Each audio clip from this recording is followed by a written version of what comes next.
Isang magandang araw sa inyong lahat. Ako si Aina. At ngayon ay ibabahagi ko ang patotoo ng isang sister.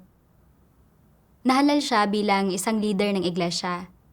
Ngunit dahil hindi siya pamilyar sa pangkalahatang gawain ng iglesia, nag-alala siya na mapahiya kung mabigo siyang gawin ng maayos ang kanyang tungkulin. At gusto niyang lumipat sa isang tungkulin na iisa lang ang gampanin. Nang tukuyin ng kanyang mga kapatid ang mga problema sa kanyang gawain, natakot siyang maiulat bilang isang huwad na lider at matanggal. At sa gayon ay mapahiya at mawala ng katayuan. Kaya pinili niyang umako ng responsibilidad at magbitiw. Ngunit pagkatapos, nakonsensya siya at nagsimulang magnilay. Bakit siya nagbitiw sa halip na hanapin ang katotohanan para lutasin ang problema? Tingnan natin kung paano niya ito dinanas at kung ano ang kanyang naunawaan. Noong 2021, napili ako bilang leader ng iglesia. Dahil palagi akong gumagawa ng mga gawaing may iisang gampanin noon, hindi ako masyadong pamilyar sa kabuuang gawain ng iglesia. Kaya nag-alala ako na kung hindi ko ito magagawa ng maayos ay matatanggal ako at talagang magiging kahiya-hiya ito. Pero naisip ko, anumang tungkulin ang ginagawa natin sa bawat yugto ay nauna ng tinukoy ng Diyos. Dahil pinili ako ng mga kapatid bilang leader, nangangahulugan ba iyon na tingin nila ay magagawa ko ang gampanin? Kaya nagpasya akong tanggapin at subukan iyon sa pamamagitan ng pagsasanay. Kalaunan, nang kami ng kapareha kong sister na si Jo Yun ay naghahatian na ng mga gampanin, pinili ko ang kaunting gampanin na medyo may kakayanan akong gawin. Iniisip na kung magsisikap ako, magagawa ko ng maayos ang trabaho. Hindi nagtagal, panahon na para ibuod ang gawain. At napagtanto ko na maraming detalye ang mga gawain na hindi ko pa naaarok. At ginusto kong asikasuhin ang gawain sa mas tiyak na paraan pagkatapos niyon. Pero nang subukan ko nang gawin ito, nalaman ko na hindi ito kasing simple ng akala ko. At maraming problema at paghihirap na hindi ko alam kung saan ako magsisimula. Naisip ko, halos 2 buwan ko nang ginagawa ang tungkuling ito at napakarami pa ring gawaing hindi ko pa natatapos ng maayos. Sasabihin ba ng nakatataas na lider na wala akong kapabilidad sa gawain para asikasuhin ang tungkuling ito? Habang mas iniisip ko ito, mas tumitindi ang pressure na nararamdaman ko. Kaya ninais kong kausapin ang nakatataas na lider para paggawain na lang ako ng gawaing may iisang gampanin. Sa ganoong paraan, kahit paano, ay hindi ako magmumukhang napakawalang kakayahan. Kaya sinabi ko sa lider, pakiramdam ko ay mahina ang kakayahan ko at hindi ako akma para mamuno sa gawain ng iglesia. Sa halip, mas gusto ko sanang gumawa na lang ng gawaing may iisang gampanin lang. Sinabi ng leader, normal lang na makaramdam ka ng pressure kapag nagsisimula ka palang gumawa. Bubuti ang pakiramdam mo tungkol dito pagkatapos mong magsanay ng ilang panahon. Nang marinig kong sinabi ito ng leader, naisip ko, hindi pa lang pala ako nakapagsanay ng matagal kaya ganito. Kung magsasanay ako ng mas mahabang panahon pa at magsusumikap ng kaunti, magagawa ko ba ng maayos ang gawain? Pagkatapos, patuloy kong ibinuhos ang sarili ko sa aking tungkulin. Natututo kay Jo Yun kapag nahaharap sa bagay na hindi ko nauunawaan. Unti-unti, nagawa kong maarok ang ilan sa gawain. Noong Hunyo 2022, itinilaga si Jo Yun sa ibang tungkulin at napunta ang gawain ng iglesia sa akin at sa bagong napiling leader, si Sister Wu Fan. Pero hindi ako masyadong pamilyar sa gawain na pinangasiwaan ni Zhou Yun. At dahil hindi maganda ang pakiramdam ni Wu Fan noong panahong iyon, karamihan ng gawain ay napunta sa akin at nakaramdam ako ng napakatinding pressure. Dahil wala akong maraming kasanayang profesional sa mga pagtitipon, nagagawa ko lang makipagbahaginan sa mga kapatid para malutas ang ilan sa mga kalagayan nila. Pero hindi ko tinutugunan ang mga problema at paglihis na lumilitaw sa kanilang gawain. Isang beses, nang dumalo ako sa isang pagtitipon, sinabi ng mga kapatid, "Noong nandito si Zhou Yun sa mga pagtitipon, kapag nagkakaproblema kami sa gawain namin, tinitingnan talaga niya ang mga dahilan at nilulutas ang mga problema. Pero kapag dumarating ka sa mga pagtitipon, nilulutas mo lang ang mga kalagayan at bihira mo kaming tulungan na suriin at ibuod ang gawain namin. Humaharap kami sa mga paghihirap dahil nakakaapekto sa mga kalagayan namin ang mahinang paggampan namin sa aming gawain." Pagkatapos ay nirekomenda ng mga kapatid na panoorin ko ang video ng patotoong batay sa karanasan na kung paano ako naging isang huwad na leader. Naisip ko, sinasabi nilang hindi ako kasing galing ni Zhou Yun. Hindi kaya iniisip nila na wala akong anumang kapabilidad sa gawain at sinisimulan na nilang kilatisin ako? Iuulat ba nila ako? Ang pangkalahatang resulta ng gawain ng iglesia ay hindi ganoon kahusay nitong nakakaraan. At kung mauwing iulat nga talaga ako at tingnan ng nakatataas na lider ang gawain, siguradong sasabihin niya na mahina ang kakayahan ko at na wala pa rin akong kakayahang pangasiwaan ang gawain matapos ang gayon kahabang panahon. Kung dumating sa punto na iulat at tanggalin ako, magiging sobrang nakakahiya iyon. Mas mabuting akuin ko na lang ang responsibilidad at magbitiw sa pwesto ng maaga. At sa ganoong paraan, kahit paano ay makapagpapakita ako ng kaunting kamalayan sa sarili. Noong panahong iyon, paminsan-minsang pumapasok sa isip ko ang ideya na akuin ang responsibilidad at magbitiw sa pwesto. Isang araw, aksidente kong narinig na tinatalakay ni Wu Fan at ng nakatataas na lider ang ilang paglihis sa aking gawain. Naisip ko sa sarili ko, iniisip ba nila na wala rin akong kakayahan at kapabilidad na gumawa? Pagkatapos, naisip ko kung paanong wala pang ibinubungang anumang resulta ang gawain nitong nakaraan, pati na ang mga bagay na sinabi ng mga kapatid tungkol sa akin. Kaya, nagsulat ako ng liham ng pagbibitiw. Matapos ipadala ang liham, nabalisa ako. Nanalangin ako sa Diyos at naghanap kung naaayon ba sa mga prinsipyo ang pagbibitiw ko sa pwesto. Kalaunan, nabasa ko na ang mga prinsipyo sa pag-ako ng responsibilidad at pagbibitiw sa pwesto.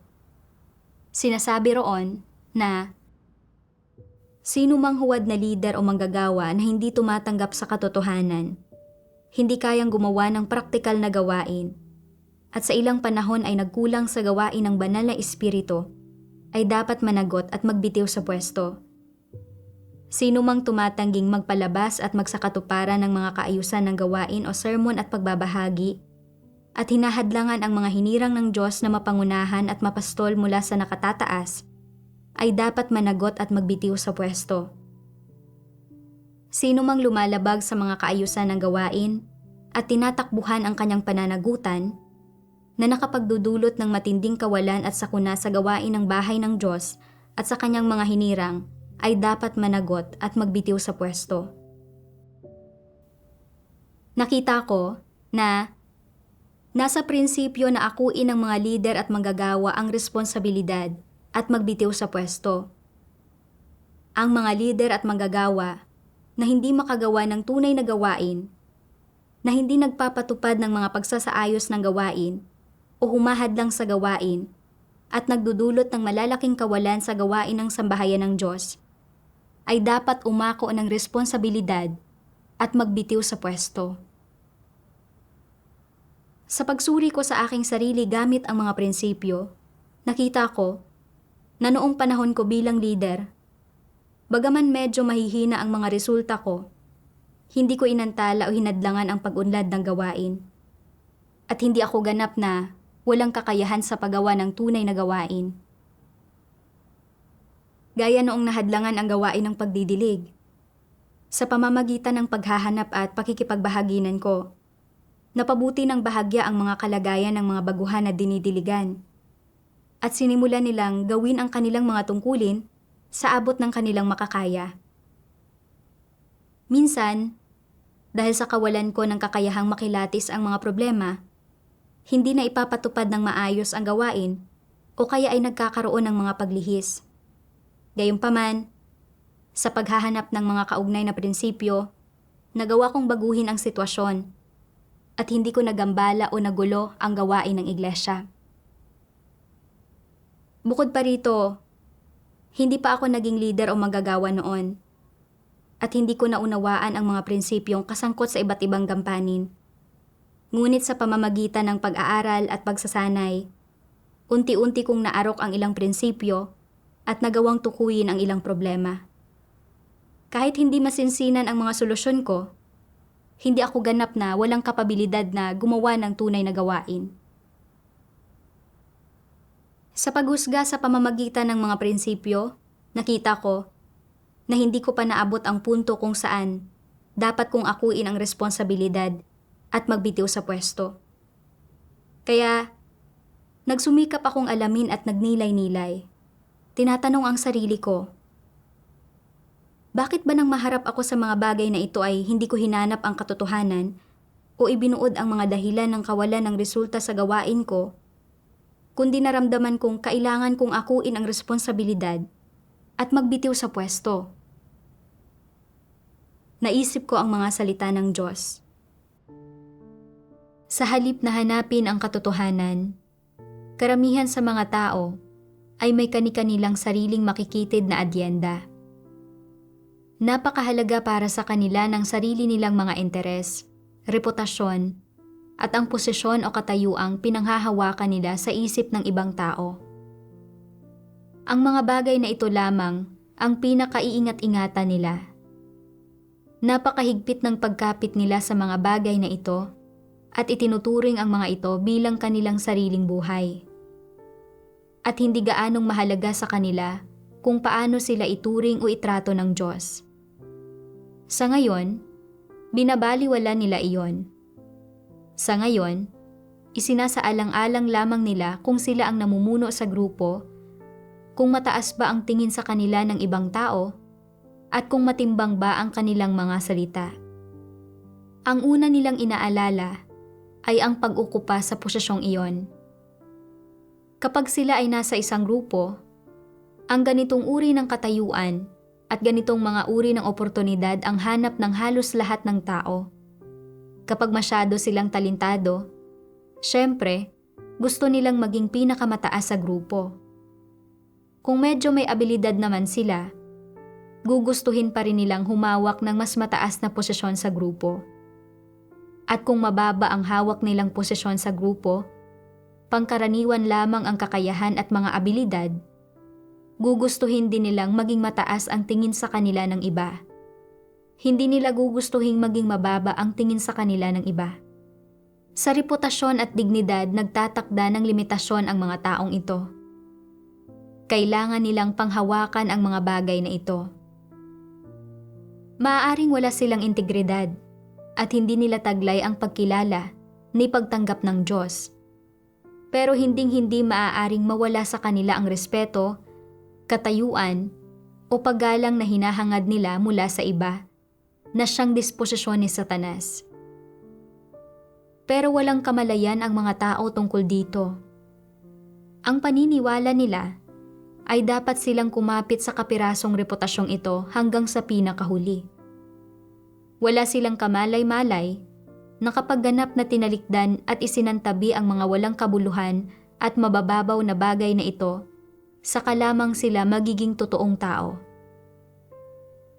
Kung iniingatan ng isang tao ang mga bagay na ito na dapat iwaksi bilang buhay, mawawala ang kanyang buhay. Hindi nila alam kung ano ang nakataya.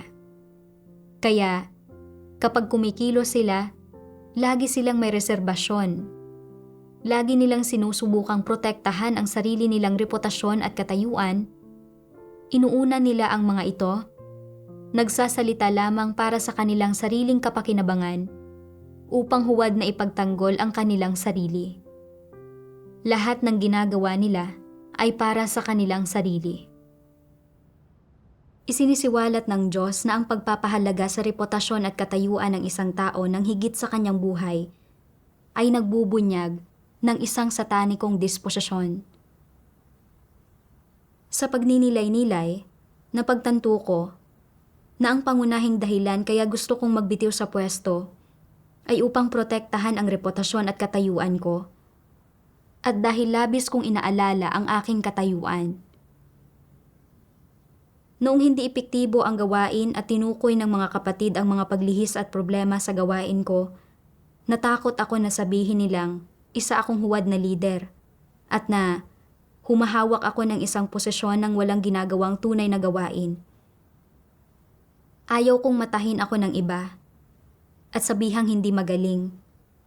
Kaya para protektahan ang aking reputasyon at katayuan, ginusto kong ganap na lumayo upang kahit paano ay makita ng mga kapatid na may kaunti pa rin akong kamalayan sa sarili. Sa gayon, ay mapapanatili ang huling piraso ng dignidad ko. Sa katunayan, totoo ang mga paglihis at pagkukulang sa mga tungkulin ko na tinukoy ng mga kapatid. At tinutulungan nila ako habang pinoprotektahan din ang gawain ng iglesia. Pero hindi ko ito tinanggap sa isang positibong paraan. Sa halip, ipinagpalagay ko na iniisip nilang mahina ang kapabilidad ko at wala akong mga kakayanan sa gawain. At mas ikinatakot ko pa nga na sabihin nilang isa akong huwad na lider na hindi kayang gumawa ng tunay na gawain. At mangangahulugan ito na hindi ko nakakayaning ipakita pa muli ang mukha ko. Kaya mas ginusto kong magbitiw sa pwesto kaysa mapahiya at mawala ng katayuan. Bagaman, kaugnay sa kawalan ko ng kapabilidad na gumawa ang mahihinang resulta sa gawain ko, hindi ito ang pangunahing dahilan ng kagustuhan kong magbitiw sa pwesto. Ang pangunahing rason ay dahil nakita ko na hindi ko nagawa ng maayos ang gawain ko at napahiya ako sa harap ng mga kapatid. Kaya mas ginusto kong isuko ang mga tungkulin at responsibilidad ko kaysa masira ang imahe at katayuan ko sa puso ng iba. Napagtanto ko na pinahahalagahan ko ang reputasyon ko ng higit kaysa sa mga tungkulin ko at sa katotohanan, at na kung hindi ko babaguhin ang kalagayan kong ito, mauuwi akong walang makakamit na anuman. Kalaunan, nagbasa pa ako ng mga salita ng Diyos. Lubhang mahalaga kung paano mo dapat ituring ang mga atas ng Diyos. Isa itong napakaseryosong bagay. Kung hindi mo kayang tapusin ang ipinagkatiwala ng Diyos sa iyo, hindi ka angkop na mamuhay sa Kanyang presensya at dapat mong tanggapin ang iyong kaparusahan. Ganap na likas at may katwiran na tapusin ng mga tao ang mga atas na ipinagkakatiwala ng Diyos sa kanila. Ito ang pinakamataas na responsibilidad ng tao at kasing halaga nito ang kanyang mismong buhay. Kung kaswal mo lang na tinatrato ang mga atas ng Diyos, ito ay isang napakalubhang pagkakanulo sa Diyos. Dito, mas kasuklam-suklam ka kaysa kay Judas at dapat kang sumpain.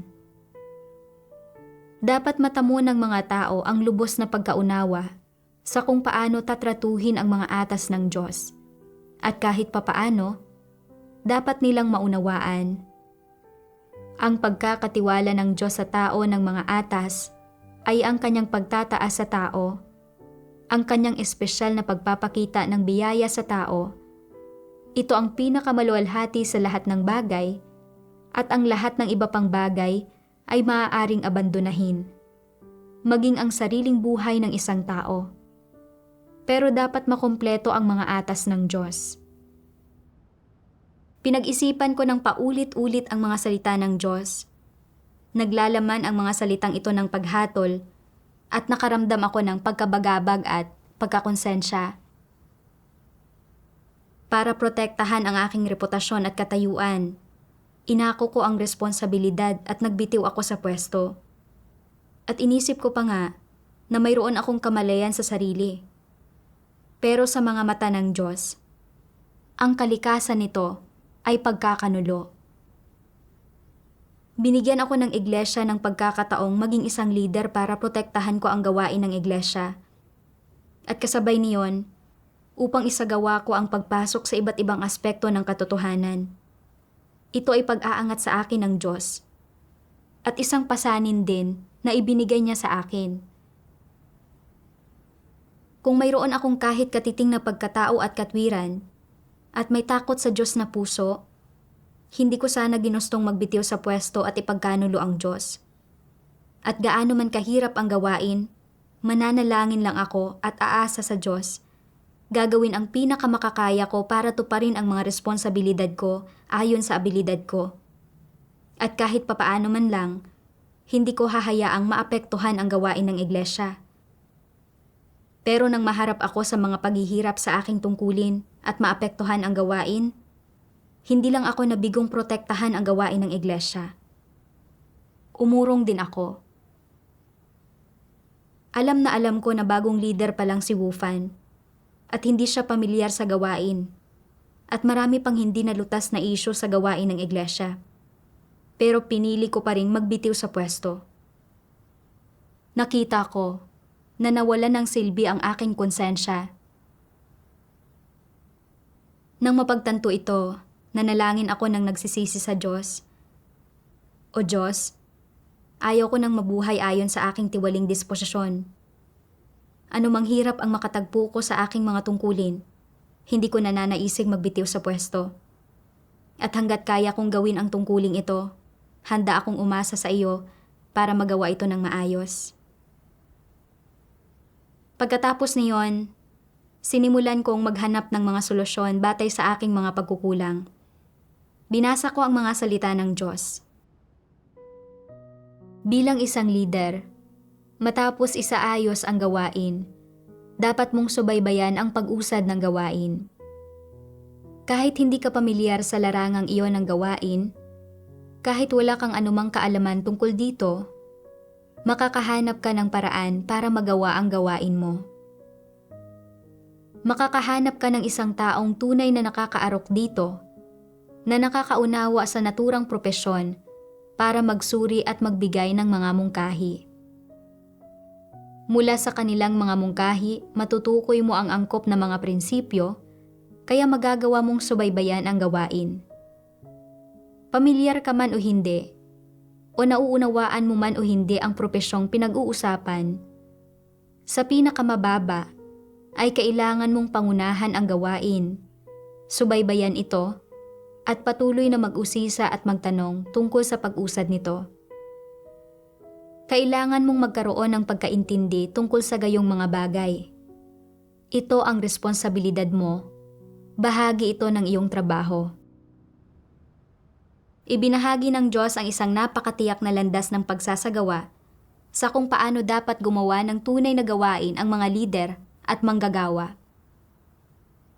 Kailangan ng mga lider at manggagawa na aktwal na makibahagi sa gawain, tingnan ang mga dahilan kung bakit hindi epektibo ang gawain ng mga kapatid, makisali sa mga talakayan upang humanap ng mga solusyon, at hindi lang ipatupad ang gawain o magbigay ng simpleng pagbabahaginan sa mga isyu na natatagpuan nila at ikonsiderang tapos na iyon doon. Kailangan din nilang tukuyin ang mga dahilan sa likod ng mga isyong ito at magsubaybay ng detalyado. Kung ito ay isang isyu sa mga kalagayan ng mga kapatid, kailangan nilang aktwal na magbahagi ng katotohanan para lutasin ito, at kung ito ay isyu sa kasanayan, kailangan nilang magbuod at mag-aral kasama ang mga kapatid upang makahanap ng mga solusyon. Noon, inakala ko na hindi ko naunawaan ang gawaing nauugnay sa kasanayang propesyonal at na sapat na ang makipagbahaginan para lutasin ang mga kalagayan ng mga kapatid. Pero ngayon, napagtanto ko na ito ay isang paglihis. Dahil ang simpleng pakikipagbahaginan sa mga kalagayan ay hindi makalulutas ng mga aktwal na problema at hindi pa rin magkakaroon ng anumang resulta ang gawain. Hinihingi nito na gumawa ang mga lider at manggagawa ng may pagkakasundo kasama ang mga kapatid para humanap ng mga solusyon at humanap ng mga kaugnay na prinsipyo upang mapagbahaginan at mapasok ang mga ito ng magkakasama. Nang maunawaan ko ang mga bagay na ito, bumuti ang aking kalagayan. Binahaginan at tinulungan din ako ng nakatataas na lider sa mga sumunod na araw. At sa huli, hindi sinang-ayunan ng iglesia ang aking pagbibitiw sa pwesto. Nang makita ko kung paanong naging napakamapaghimagsik ko, pero binigyan pa rin ako ng isang pagkakataon ng sambahayan ng Diyos, naramdaman ko ang malalim na pagkakautang ko sa Diyos. At handa akong baguhin ang aking dating ugali patungkol sa tungkulin ko at magsimulang gumawa ng maayos. Mula noon, kapag may mga isyu na lumilitaw sa gawain, tatalakayin at pag-uusapan namin ito ng mga kapatid. At kung ito ay isang isyu sa kasanayan, isasangguni at hihingi ako ng mga mungkahi mula sa mga kapatid at hahanap din talaga ako ng mga prinsipyo at kaugnay na profesional na kaalaman upang matuto ako hinggil sa mga paghihirap sa aking tungkulin. Matapos ang ilang panahon, medyo napabuti ang mga resulta ng mga kapatid sa kanilang mga tungkulin. Kalaunan, sa pakikipagbahaginan sa mga kapatid, nagkamit ako ng kaunting mas malalim na pagkaunawa sa mga dahilan kung bakit ninais kong magbitiw sa pwesto. Binasa ko ang ilang salita ng Diyos. Huwag hayaan ang sino man na isipin na ang kanyang sarili ay perpekto, bantog, marangal, o namumukod tangi sa iba pa. Ang lahat ng ito ay dulot ng mapagmataas na disposisyon at kamangmangan ng tao. Ang palaging pag-iisip na katangi-tangi ang sarili, ito ay sanhi ng isang mapagmataas na disposisyon. Hindi kailanman nagagawang tanggapin ang kanyang mga pagkukulang at hindi kailanman nagagawang harapin ang kanyang mga pagkakamali at pagkabigo. Dulot ito ng isang mapagmataas na disposisyon. Madalas na ganito ang mga mapagmataas at mapagmagaling na tao. Sinasabi ng Diyos na huwag mainip para sa mga solusyon. Sinasabi niyang hanapin ang katotohanan at kumilos ng may mga prinsipyo. Pero hindi sinasaalang-alang ng mabuti ng mga mapagmataas at mapagmagaling na tao ang mga hinihinging ito ng Diyos. Sa halip, ipinagpipilitan nilang subukang isakatuparan ang mga bagay sa isang bugso ng lakas at enerhiya, na gawin ang mga bagay sa maayos at magandang paraan, at higitan ang iba sa isang kisap mata. Gusto nilang maging Superman, at ayaw nilang maging ordinaryong tao.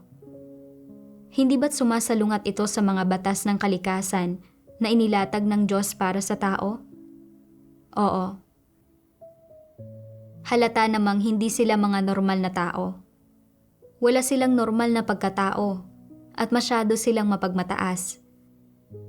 Binabaliwala nila ang mga hinihingi na nasa saklaw ng normal na pagkatao na inilatag ng Diyos para sa sangkatauhan.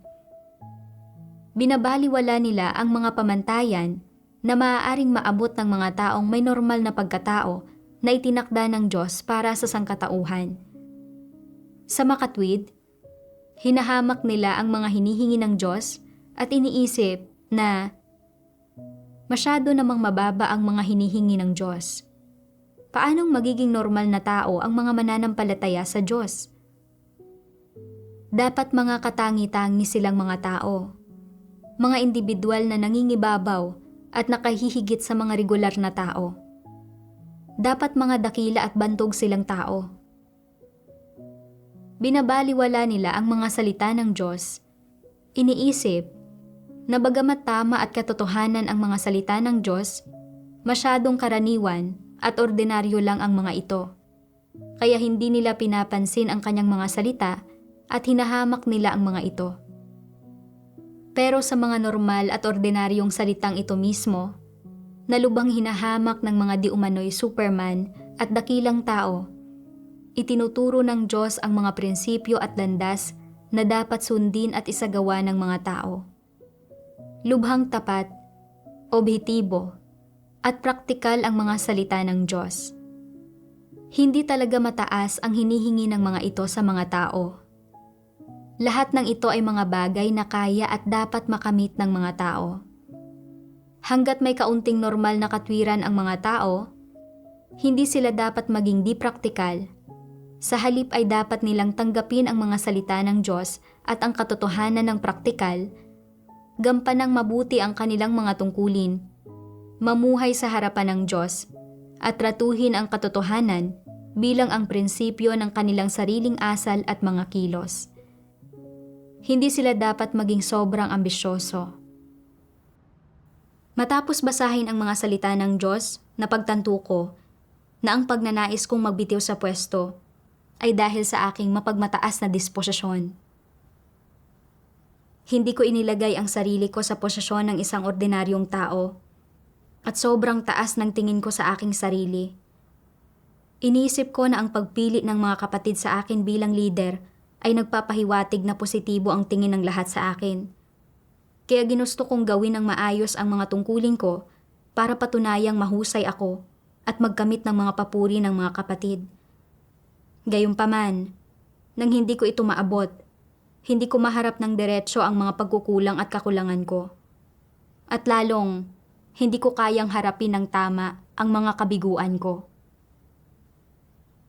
Noong una akong maging leader, ginusto kong maging magaling sa gawain ko upang hangaan ako ng iba. Pero matapos ang ilang panahon, hindi ko pa rin ganap na maarok ang mga prinsipyo at patuloy na lumilitaw ang mga problema sa aking gawain.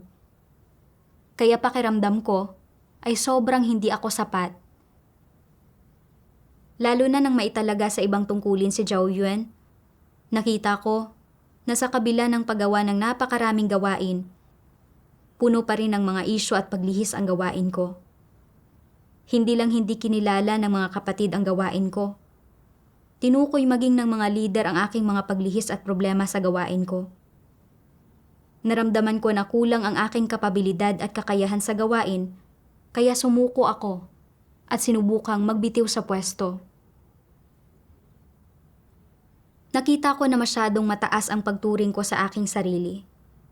Iniisip na bilang isang leader, hindi ako pwedeng mabigo o magkaroon ng mga paglihis sa aking mga tungkulin.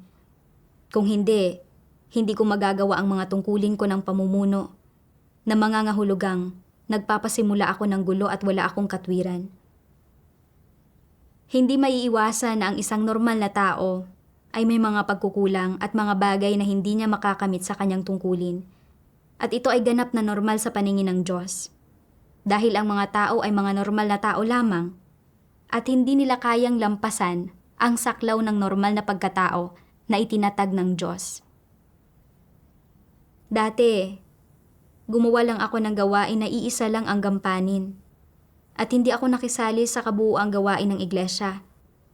At sinamahan ng aking pangkaraniwang kakayahan, mabagal akong pumasok sa mga prinsipyo para sa iba't ibang gampanin sa iglesia. Nangangahulugan ito na normal na magkaroon ng mga paglihis at kapintasan sa aking mga tungkulin. Nang tukuyin ito ng mga kapatid, ito ang mismong panahon na dapat pumasok ako sa mga prinsipyo. Pero hindi ko ito tinrato ng tama.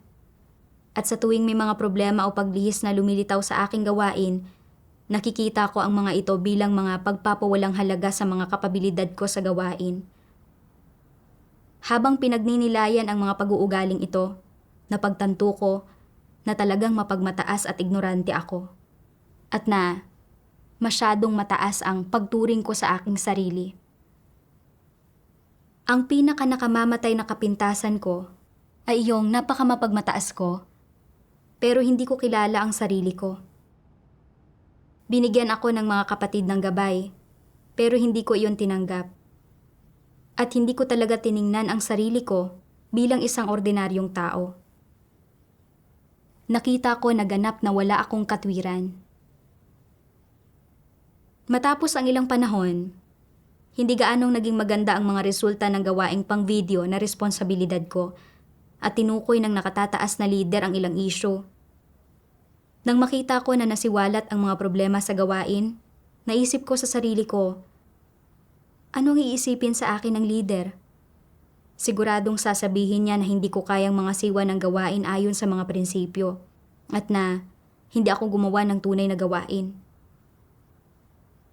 Pero hindi ko naramdaman na masyado akong nalimitahan dahil naunawaan ko na ang pagtukoy sa akin ng lider ng mga kakulangan at pagkukulang sa aking mga tungkulin ay isang tulong sa akin upang magawa ko ang aking mga tungkulin ng maayos.